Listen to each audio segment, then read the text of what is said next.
मेरी भी बुरी हालत होगी, सुबह 11 बजे से बैठे हुए। चलें चलें सर, बिस्मिल्लाह करें। देखिए आज इन नायलों के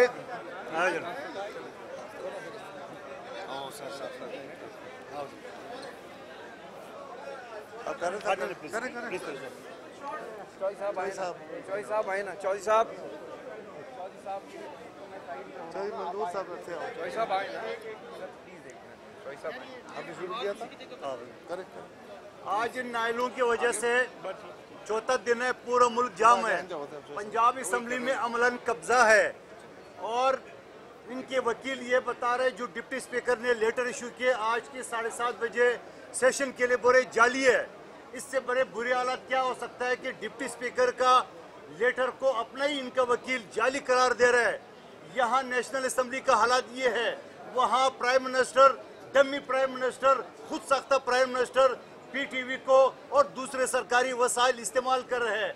मुल्क के हालात ये है कि डॉलर 185 रुपए से ज्यादा जा चुके हैं और हालात इस मुल्क की है कि यहाँ बाबर आवान साहब के आर्गूमेंट्स के नसर नपेर है। ऐसा लग रहा था कि अदालत में आर्गूमेंट नहीं दे रहे बल्कि नमाज जुमा के बाद जो ना वो खुतबा दे रहे हैं। ये हाल है इनकी हुकूमत की, वकीलों के, उनकी हालत की। मेरे सुप्रीम कोर्ट से ये दरख्वास्त है कि इस केस को कल सुबह हर हालत में शॉर्ट ऑर्डर के जरिए, जो कि ऑलरेडी आज आर्गूमेंट्स में ये साबित हो गया कि डिप्टी स्पीकर को कोई इख्तियार नहीं था कि उन्होंने रूल्स को वायलेट करके और आर्टिकल 95 को रोक कर और उसने असम्बली को सेशन को और ख़त्म कर दिए है। और जैसे ख़त्म किए हैं इसी तरह ऑब्जर्वेशन भी है कि नियत उनकी ये थी कि प्राइम मिनिस्टर ने असम्बली तैयार किए और रबड़ स्टम्प सदर जो है ना ऐवान सदर में बैठ के और पूरे असम्बली को उन्होंने ख़त्म किया है। तो मेरी गुजारिश है कि इस मुल्क का हालात, इस कठपुतली का, इन नायलों का, इन जमहूरियत के, इन इस्लाम के ठेकेदारों का ये हाल है कि आज पंजाब हुकूमत, आज वफाकी हुकूमत जाम बैठे हुए है, मुल्क की मशीनरी जाम बैठे हुए, मगर उनको ये फिक्र नहीं है, मगर ये इनकी गलतफहमी है कि फैसला इनके हक में आएगा। ये इनकी गलतफहमी है कि अगला इलेक्शन होगा,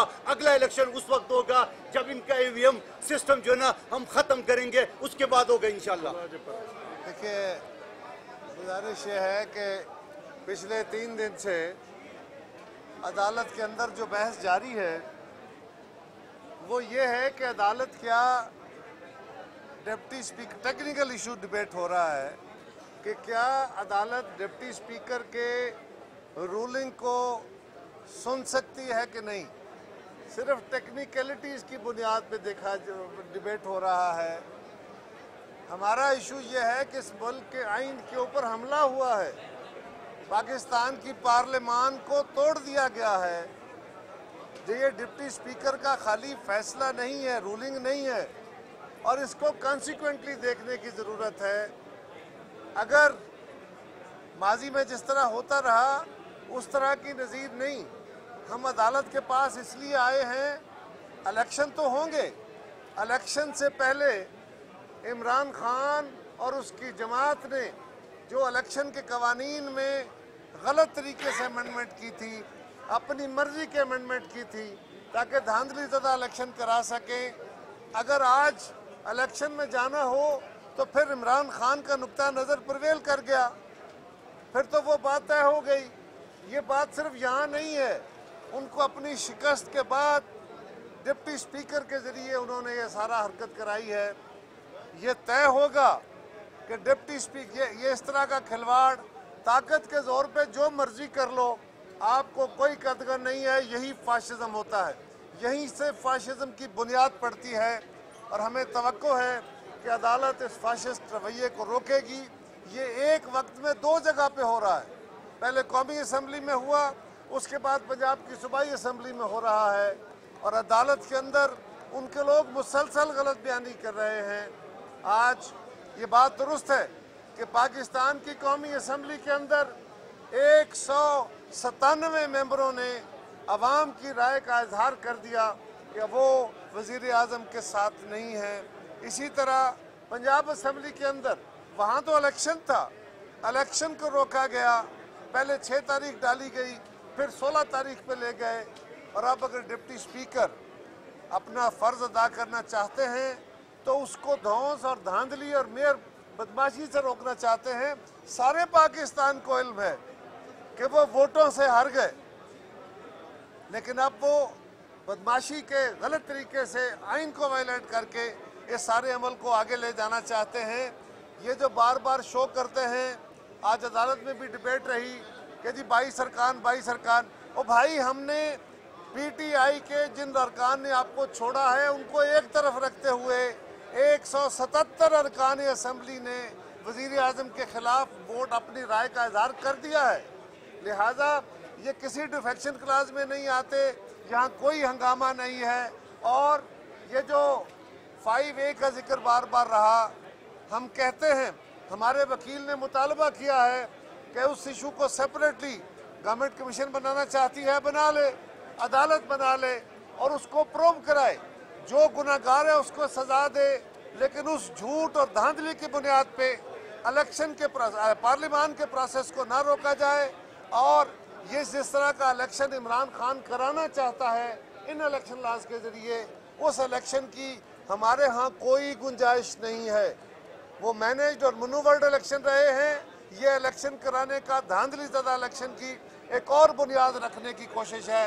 और हमें यकीन है कि इंशाअल्लाह ताला अदालत इस मामले को देख के डिप्टी स्पीकर का फैसला वापस होगा, असम्बलियाँ बहाल होंगी और इमरान खान की असलियत सामने आएगी। और फिर जो चौधरी सरवर और अलीम खान ने दास्तान शुरू की है, उसमें बाकी किरदार भी अपनी अपनी बातें करेंगे। बहुत शुक्रिया। एक बात मैं कर लूँ, अगर आप करें। दो बातें बड़ी अहम है कायरा साहब के बाद। आज एक अजीब और गरीब वाक़या हुआ है और मैं आपकी तवज्जो मबजूल कराना चाहता हूँ। डॉक्टर बाबर अवान, तहरीक इंसाफ चेयरमैन के वकील की हैसियत से जो आज उनके दलाइल थे वो ये थे कि हमने जो अदालत में सदारती रेफरेंस दाखिल किया 63A का, उस रेफरेंस का लुब्बे लुबाब ये था कि सुप्रीम कोर्ट पार्लियामेंट में पीटीआई के मुनहरिफ अरकान को वोट ना देने दे और वोट ऑफ नो कॉन्फिडेंस की कार्रवाई में सुप्रीम कोर्ट मुदाखलत करे। ये रेफरेंस है जो पीटीआई ने दाखिल किया। और आर्टिकल 5 की बात तो बहुत की स्पीकर ने, लेकिन आर्टिकल 5 की सब क्लॉज 2 ये कहती है कि पार्लियामेंट का हर रुकन जो है उस पर ये लाजिम है कि वो पार्लियामेंट के जो है आइन से मुतसादिम कोई फैसला ना करे। तो अगर 5(1) लॉयल्टी टू द स्टेट है तो 5(2) जो है बाबर अवान साहब वो ये कहता है कि स्पीकर कौमी असम्बली अपने हलफ की पासदारी करे। और हलफ में ये लिखा हुआ है कि वो जाती पार्टी वाबस्तगी को आईनी जिम्मेवारी के ऊपर ओवरशैडो नहीं करेगा। और आज दूसरी बात जो इंटरेस्टिंग बात है, वो अली जफर साहब जो प्रेसिडेंट ऑफ पाकिस्तान के वकील हैं, उन्होंने जो आज बयान दिया है, जो आर्ग्यूमेंट किया है, वो ये किया है कि पार्लियामेंट के काम में सुप्रीम कोर्ट मुदाखलत नहीं कर सकता। फायर वॉल है पार्लियामेंट में, अगर बंदा भी कत्ल कर दे स्पीकर तो आप नहीं कर सकते। तो आपस में पीटीआई के जो हुकूमत जाने के बाद जो हालात हो गए हैं कि आरिफ अलवी साहब के वकील कह रहे हैं कि सुप्रीम कोर्ट पार्लियामेंट में मुदाखलत करे और मुनहरिफ अरकान को रोके और जो है पार्लियामेंट में मुदाखलत नहीं कर सकता। और बाबर अवान जो इमरान खान के वकील हैं वो ये कह रहे हैं कि सुप्रीम कोर्ट प्लीज़ आप मुदाखलत करें और मुनहरिफ अरकान और लोटाक्रेसी और ना जाने उसके खिलाफ सुप्रीम कोर्ट आइन में जो है ऐसा फैसला दे। तो ये आपस में ही अब इनका जो है दलाइल जो है मुतसादिम थे। ये आपके सामने गुजारिश कर रही है।